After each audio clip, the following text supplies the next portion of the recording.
নরসিংদী যারা থাকেন তাদের কাছে পিৎজা 365 একটি পরিচিত নাম। এখানে সকল ধরনের পিৎজা পেয়ে যাবেন মাত্র 350 টাকায়। খেলাম স্পেশাল পিৎজা, তাও আবার 8 ইঞ্চি। 350 টাকা অনুযায়ী এই স্পেশাল পিৎজা চিজ এবং চিকেন পরিমাণ অনেকটাই বেশি ছিল, এবং এখানকার পিৎজাটা যতটা ইউনিক দামটা ঠিক ততটা কম। সো গাইস, অল্প টাকা চলে এসেছি Narsingdi pizza 365-এ।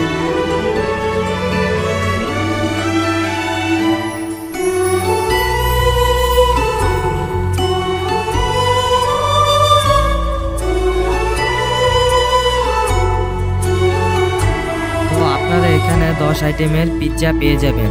Special pizza, barbecue pizza, Mexican hot pizza, sausage pizza, margherita pizza, couple pizza. এখানকার পিৎজাটা নাকি পুরো নরসিংদীর ভিতরে সেরা। পিৎজার সাথে মেয়োনিজ এবং সসেজ দুইটোই পেয়ে যাবেন। তাদের পিৎজা নাকি নরসিংদীর ভিতরে সেরা। গাইস, এটাই আপনাদের কাছে আজকে শেয়ার করব যে এই প্রাইজে এটার টেস্ট এবং কোয়ালিটি ঠিক আছে কিনা। পিৎজাটা দেখতে জোস ছিল, আর আপনি যদি বলেন আমাকে টেস্টের কথা, তাহলে আমি বলবো এই প্রাইজে বেস্ট ছিল। এখানকার পিৎজাটা কিন্তু অনেক ইউনিক। সো আপনারা যদি পিৎজা খেতে চান তাহলে চলে আসুন নরসিংদী 365-এ। তো আজকের ভিডিওটি এ পর্যন্তই থাকবে। যদি ভিডিওটি ভালো লাগে তাহলে অবশ্যই লাইক অ্যান্ড সাবস্ক্রাইব করে দেবেন। তো আজকের জন্য বাই।